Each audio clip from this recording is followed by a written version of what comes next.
La formation de l'ADN. Évolution, coïncidence.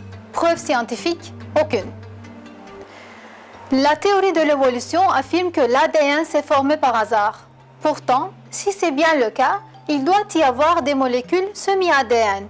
Je vous explique ça plus clairement. L'évolution dit que chaque être a suivi un processus évolutionnaire.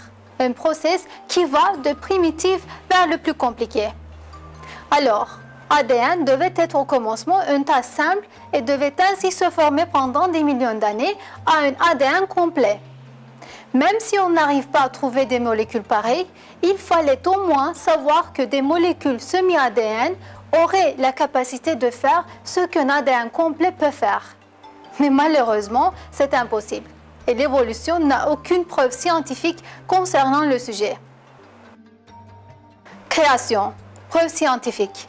La structure de l'ADN découverte par deux scientifiques nommés Francis Crick et James Watson. L'ADN est une énorme molécule cachée dans le noyau de chaque cellule vivante. Tous les traits physiques d'une créature sont codés dans cette petite molécule. Toutes les informations concernant nos corps, depuis la couleur de nos yeux jusqu'à la structure de nos organes internes et la forme et les fonctions de nos cellules, sont recensées dans des sections appelées gènes en ADN. Si vous changez même la place d'un seul gène, l'ADN devient inutile et ça cause des maladies graves.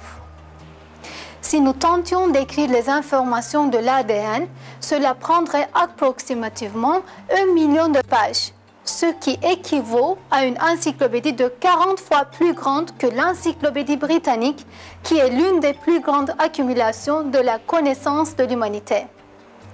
Ces incroyables données sont stockées dans le minuscule noyau de nos cellules, mesurant à peu près 1 millier de millimètres de taille. Bien sûr, une pareille structure étonnante n'aurait jamais pu se former par hasard, ce qui prouve que Dieu a créé la vie. Pas étonnant que les évolutionnistes soient incapables d'apporter une explication à l'origine de l'ADN.